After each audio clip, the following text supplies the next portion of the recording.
오늘은 구속의 경륜 59번째 시간입니다. 다섯째 천사의 기별에 대해서 이제 우리가 연구를 해 오고 있는데요. 이 다섯 번째로 내려온 계시록 18장 4절에 내가 또 들으니 하늘로서 다른 음성이 이 마지막 시대에 보내시는 하나님의 마지막 기별입니다. 이 마지막 기별은 셋째 천사의 기별이고, 셋째 천사의 기별은 그리스도가 우리의 의가 되신다는 기별입니다.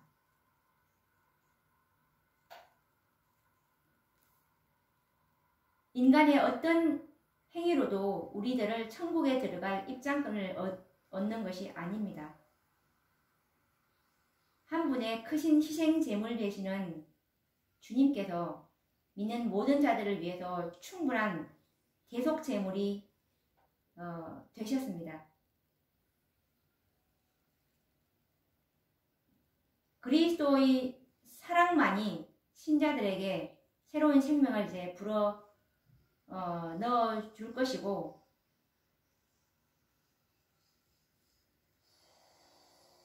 이 생명의 샘에서 물을 마시는 자는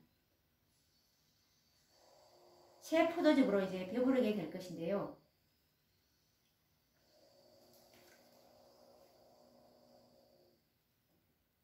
셋째 천사의 기별의 이 핵심은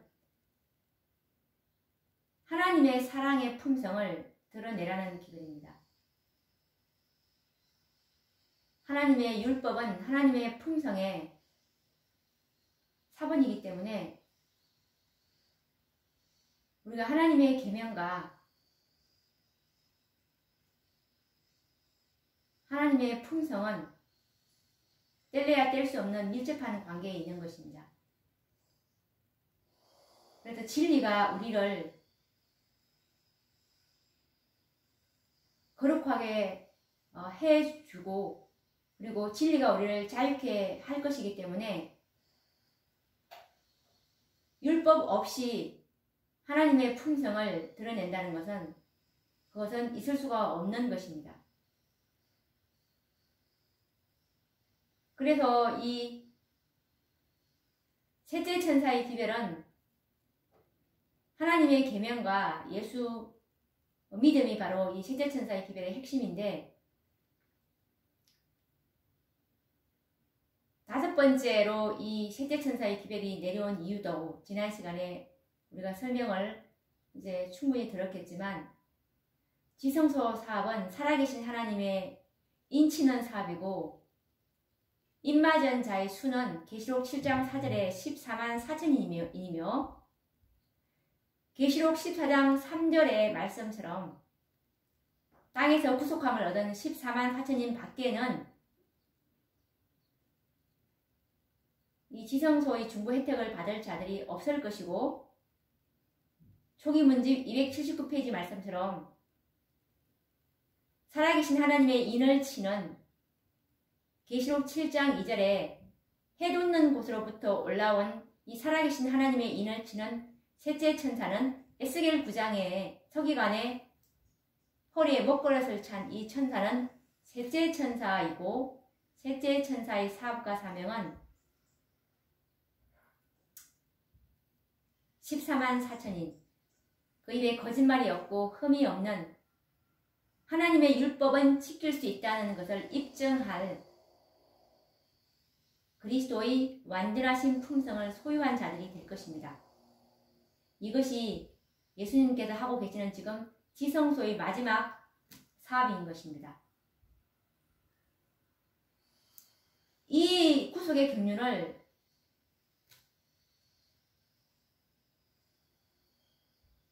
하나님의 교회라고 자처하고 있는 모든 교회들이 지금 이 계획을 모르고 있다는 사실입니다. 이 마지막 때에는 이 현대 진리로 구원을 받게 될 것인데, 1월 법령 이후에는 온 세상에 이제 일요일을 경배하라는 법령이 내려질 때 살아계신 하나님의 인받지 않은 모든 이 14만 4천 외에는 그것도 1844년도부터 셋째 천사의 사업이 시작되었기 때문에 이 인치는 14만 4천에 인혈치는 이 사업이 시작되었기 때문에 초기문집 254페이지에 보시면 이 인치는 사업, 살아계신 하나님의 인치는 사업이 예수님께서 지성소에 들어가신 날 1844년도부터 시작되었다고 나와 있습니다. 이때 시작되었기 때문에 이미 살아계신 하나님의 인을 받은 사람들 중에서 주권자들이 있다는 뜻입니다. 이 주권자들은 7재앙 중에서 마지막 재앙인 7번째 재앙 때 이제 특별부활로 일어나서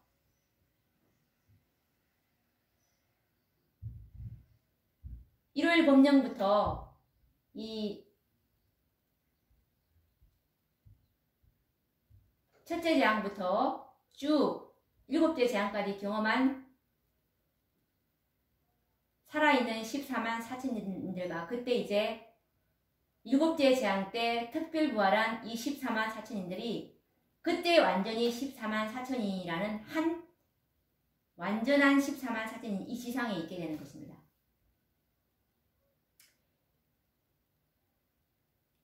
이것은 제가 너무나 많이 설명한 내용이고요. 그래서 이 5번째 천사가 내려와서 왜 셋째 천사의 기별을 왜 또 가지고 내려왔냐 하는 것은 예수님의 마지막 사업, 지성소 사업인 14만 4천인을 하나님의 율법의 증인들을 채우시기 위해서 5번째로 또 내려왔던 것입니다. 세상에 비칠 마지막 자비의 빛, 하나님의 사랑의 품성을 드러내는 일은 이 5째 천사의 가장 큰 사명이자 특권이기도 한데요. 그런데 어떤 사람에게는 하나님의 온전하신 품성이 부담이 될 수도 있을 것입니다. 그런데 이 하나님의 온전하신 품성을 소유한 자들이 이 살아계신 하나님의 인을 받은 14만 4천인들인데 아까 말한 것처럼 1월 법령 이후에는 이 하나님의 온전하신 품성을 소유한 자들 이외에는 다 짐승의 표로 이제 계수가 되기 때문에 참으로 영생을 소망하는 자들은 이 품성을 소유하지 않으면 안 되는 것입니다. 아직도 우리의 이 썩을 육체 속에는 악한 본성들이 숨어 있죠. 기회만 있으면 각양 탐심을 이루려는 그 악의 세력을 느끼고 있음을 다 경험하실 것입니다. 그래서 나는 언제 그리스도와 같은 품성으로 변화될 수 있을까? 라고 근심하고 있는 양심적인 영혼들이 많이 있을 줄로 압니다. 그런데 자신을 바라보면서 우리는 침륜에 빠질 필요가 없습니다. 자신을 바라보지 말고 그리스도를 바라보아야 합니다. 왜냐하면 우리는 우리 자신을 구원할 능력이 없습니다. 오직 예수 안에 우리의 소망, 우리의 칭의, 우리의 품성이 예수님 안에 있기 때문에 예수님을 바라봐야 된다는 그 말씀이 부조와 선지자 431페이지에 있는데 읽어보도록 하겠습니다. 아무도 마치 자기 자신을 구원할 능력을 가진 것처럼 자기 자신을 바라보지 말라. 예수께서는 우리가 이 일을 하기에 무력하기 때문에 우리를 위하여 죽으셨다. 예수 안에는 우리의 소망과 우리의 칭의, 즉 구원과 우리의 의, 즉 품성이 있다라는 말씀입니다.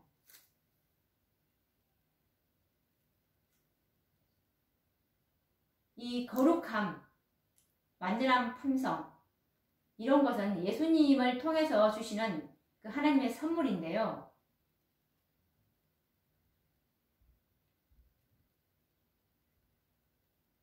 우리는 성령으로 말미암아 변화되어서 영광에서 영광으로 이제 변화가 되는데, 이것과 관련된 말씀은 영문시조 1902년 12월 17자 말씀인데요. 거룩함은 그리스도를 통해서 주시는 하나님의 선물이다. 그들은 그분의 영적 자녀들로서 거듭나고 의와 참된 거룩함으로 새롭게 된다. 그분의 형상을 따라 성령으로 말미암아 변화되어 영광에서 영광으로 변화된다.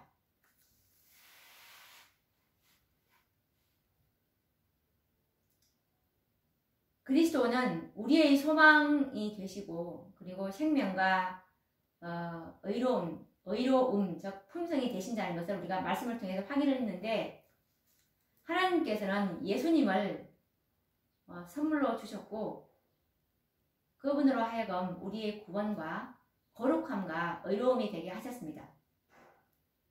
그리스도께서 사마리아 여인에게 이렇게 말씀하셨습니다. 요한복음 4장 10절에 있는 말씀인데요. 내가 만일 하나님의 선물과 또 내게 물 좀 달라 하는 이가 누구인 줄 알았다면 내가 그에게 구하였을 것이오.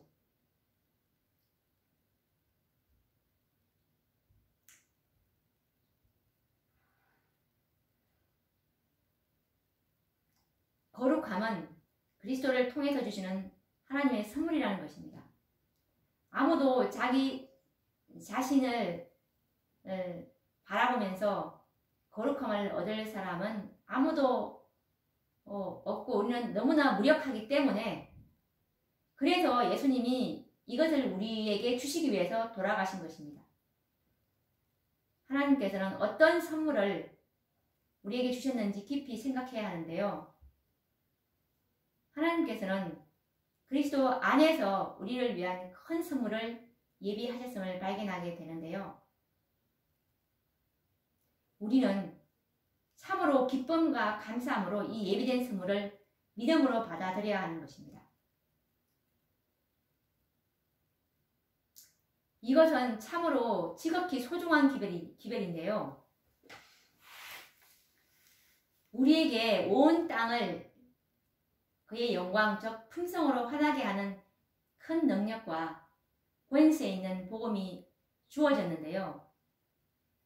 우리는 그것을 계시록 18장에서 발견하게 되는데,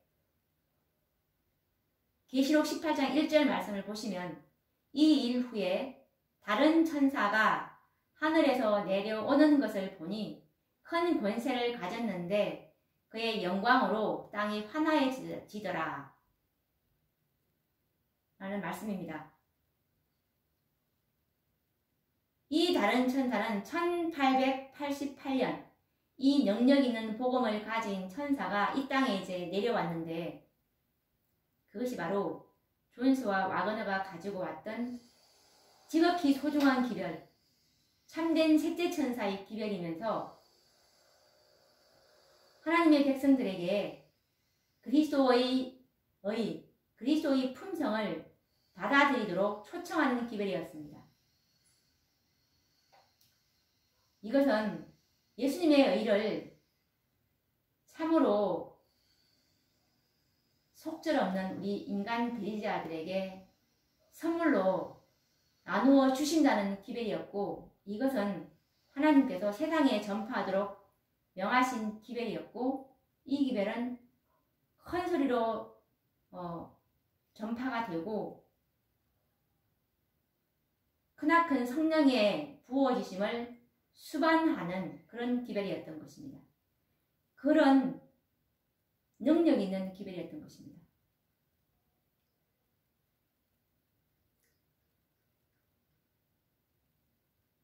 이 말씀은 목사와 복음교역자에게 보내는 권면 91에서 92페이지에 있는 말씀인데요.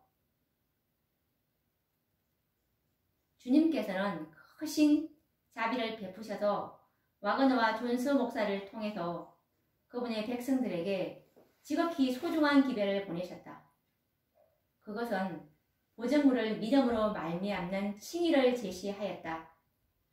그것은 백성들에게 그리스도의 의를 받아들이도록 초청했는데 모든 권세가 그분께 주어졌으므로 그분은 인간들에게 풍성한 은사를 나누어 주시며 값으로 헤아릴 수 없는 그분 자신의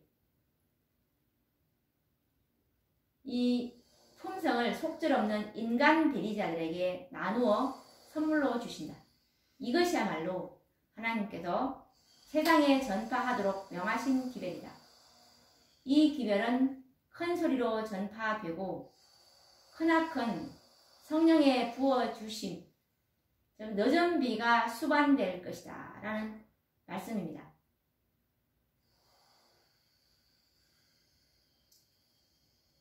이 기별을 떳떳 미지근하게 되어버린 이 재림교회에게 이 기별을 내려보내셨는데 교회가 이 기별을 받아들였더라면 대총회 회보 1892년도에 쓰신 그 말씀에 보면은 이 기별을 받아들였더라면 우리는 2년 후에는 하늘 가나안에 가 있을 것을 보았다라고 선지자께서 말씀하셨습니다. 이 라오디게아 교회를 대표하는 재림교회를 통해서 하나님께서는 이 셋째 천사의 사업인 14만 4천을 인치는 사업을 마치려고 계획을 하셨습니다. 그런데 초기 문집 흔들림장에 보시면 270페이지죠.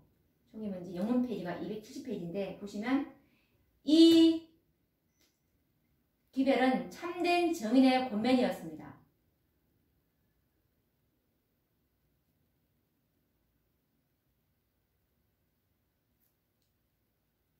라오디게아 교회의 영적 질병을 치료하는 기별이었고 이 기별을 받아들였더라면 이 교회의 운명이 달라졌을 것인데 이 기별은 참된 정인의 권면을 거절한 라오디게아 교회인 재림교의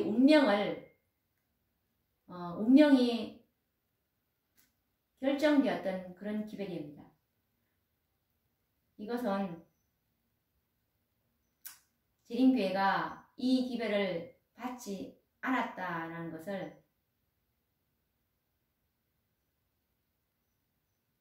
아래 뽑은 기별 263페이지에 보시면 이 기별을 교회가 거절했기 때문에 참으로 하나님께서는 이 살아계신 하나님의 인치는 사업인 14만 4천을 채우기 위해서는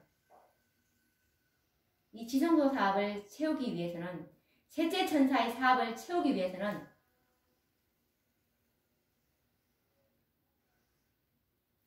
푸대를 바꿀 수밖에 없었습니다. 왜냐하면 그 푸대가 헌 푸대가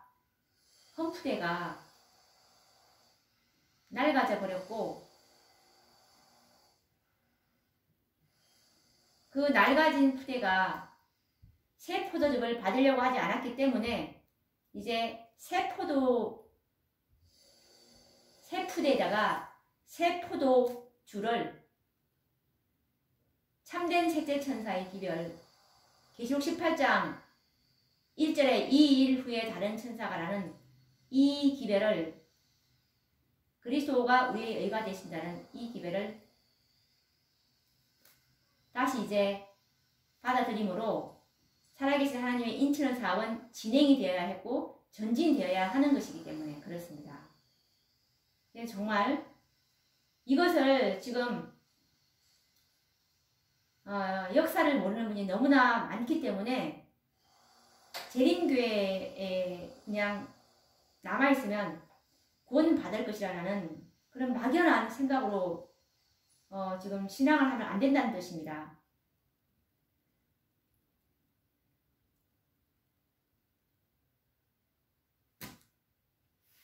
너무나 안타까운데요. 마음을 열고서 정말 우리가 진리만을 보기를 원한다면 성령께서 제가 지금 하고 있는 말씀이 자의적으로 하는 말씀이 아니고 지금 정언의 말씀과 성경 말씀에 있는 말씀을 이렇게 엮어서 고리에 고리를 꿰어서 하는 말씀이기 때문에 이 말씀이 마음에 와 닿는다면 참으로 관심을 가지고 한번 연구를 해보시기 바랍니다. 그곳에 남아있다가는 예전에 유대인들이 예루살렘 성전에서 그 성전이 자기를 지켜줄 줄 알고 끝까지 남아있다가 성전과 함께 불타버린 것처럼 똑같은 운명이 되고 말 것입니다. 그래서 이 지극히 소중한 기별 모든 백성들에게 이 칭의를 제시하였다는 말이 우리는 무엇인지 한번 생각해 봐야 됩니다.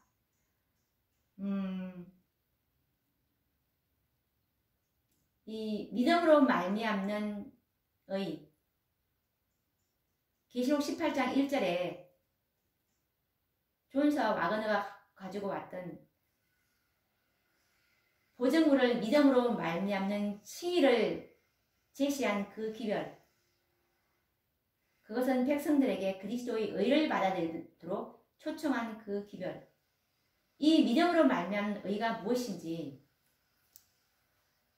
목사와 복음교역자에게 보내는 권면 456페이지에 이 정의를 내려놓고 있는데요. 믿음으로 말미암는 칭의란 무엇인가? 인간이 스스로의 힘으로는 할 수 없는 것을 인간을 위해 행하시는 하나님의 역사이다 라고 말씀하고 있는데요. 칭의란 인간이 스스로 할 수 없는 것을 하나님이 인간을 위해서 행하시는 역사라는 것입니다. 그러면 인간이 스스로 이룰 수 없는 것은 어떤 것들이 있는지 한번 우리가 알아봐야 되겠죠.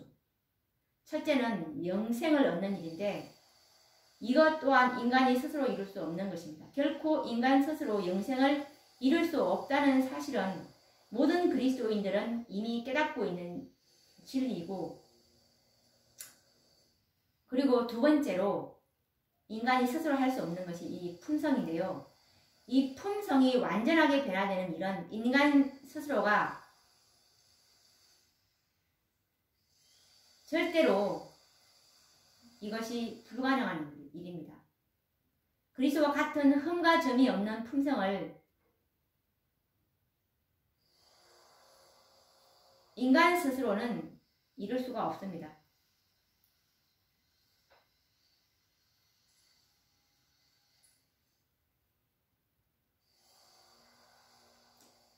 그런데 어떤 분들은 말씀의 지식이 별로 없는 초신자들은 이 질문이 그리스도의 품성을 우리가 완전하게 변화되는 일이 인간 스스로 가능할까라는 이 질문에 매우 쉽게 대답할지도 모릅니다.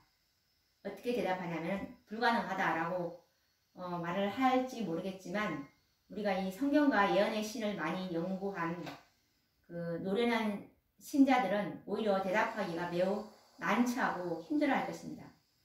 왜냐하면 성경과 정언의 말씀에서 보면은 믿음으로 온전한 생애를 살 수 있다는 말씀을 많이 보아왔기 때문입니다. 그러나 현실적으로 자신의 생애가 흠과 점이 없는 생애, 즉 생각으로라도 범죄하지 않는 생애와는 너무나 동떨어져 있기 때문에 미궁에 빠져 있는 그리스도인들이 많이 있습니다. 그러나 어떤 이들은 말하기를 인간 스스로는 불가능하지만 믿음으로는 가능하다고 자신있게 말하는지 모릅니다. 물론 틀린 말은 아닙니다. 시대의 소망 123페이지에 보시면 예수께서는 이 세상 임금이 오겠습니다. 그러나 저는 내게 관계할 것이 없다고 요한복음 14장 30절에도 말씀하셨는데요. 그는 죄를 짓기로 동의하지 않으셨다. 그는 생각으로라도 시험에 굴복하지 않으셨다. 우리도 그렇게 할 수 있다라고 이렇게 말씀하고 계셨죠. 이런 말씀을 보면 참으로 난처한 생각이 드는데요. 왜냐하면 자신의 생애에서는 이것이 지금 완전하게 되고 있지 않기 때문에 미궁에 빠져 있는 그리스도인들이 많이 있을 것입니다. 그런데 또 다음과 같은 또 지금 제가 읽어드리려고 하는 이 정언의 말씀을 보면은 아까는 우리도 분명히 생각으로라도 시험에 굴복하지 않을 수 있고 예수님이 그렇게 하지 않는 것처럼 우리도 생각으로라도 시험에 굴복하지 않을 수 있다라고 했기 때문에 사도행전 561페이지 말씀을 보면 좀 난처한 생각이 들 것입니다. 왜냐하면 이 사도들과 이 선지자들, 순교자들이 뭐라고 고백하냐면 내 본성의 죄악이 충만하다 이렇게 고백했다는 것이죠.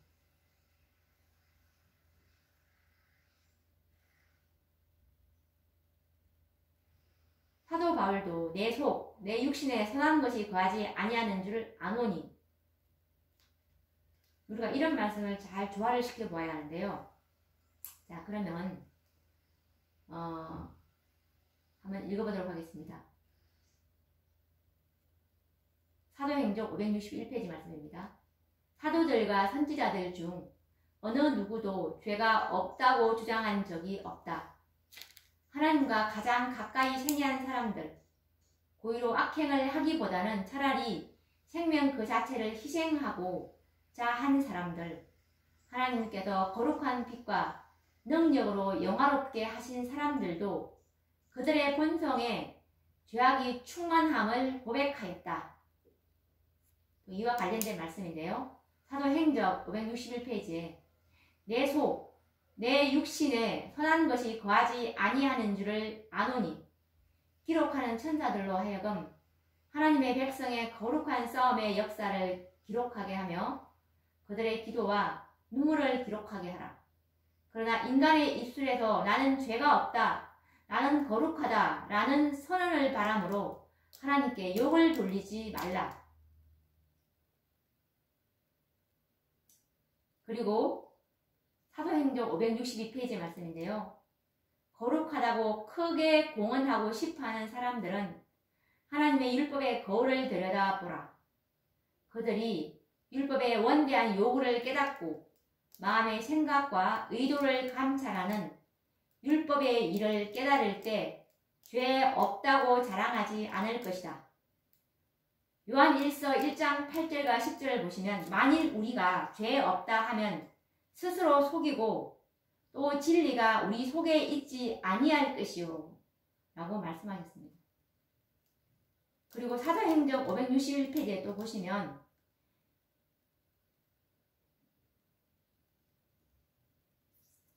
아까 말한 것처럼 어느 누구도 죄가 없다고 주장한 적이 없다라는 이 말씀. 우리가 이런 결론들을 보자면 지금 제가 조금 전에 읽어드린 여러 정언의 말씀의 결론은 영혼을 죄로서 더럽히기보다는 하나님의 율법을 범하는 것보다는 죽음을 택하겠다라는 것을 생애의 구호로 삼고 살아가는 이 사도들과 선지자들이라 할지라도 그들의 본성의 죄악이 충만함을 고백하지 않을 수 없다는 이 사실입니다. 그래서 우리는 이 썩을 육체가 썩지 않을 육체로 변화되기 전까지는 어떤 인간도 나는 흠과 점이 없다고 말할 수 있는 사람은 없다는 것입니다. 오직 예수 그리스도만이 흠과 점이 없는 생애를 사셨고 그분만이 요한복음 8장 46절 말씀처럼 누가 나를 죄로 책잡겠느냐라고 말씀하실 수 있었습니다. 그렇다면 어떻게 우리가 늦은 비를 받을 것이고 어떻게 14만 사진인에 들어갈 것인가 라는 이런 딜레마에 빠질 것입니다. 늦은 비를 받을 사람은 흠과 점이 없는 생애가 되어야 하며 14만 4천인에 들어갈 사람들은 흠과 점이 없는 사람들이라고 성경은 기록하고 있기 때문입니다. 그런데 1888년 와그너와 존스 두 기별자를 통해서 주신 말씀은 매우 고무적입니다. 왜냐하면 그리스도께서는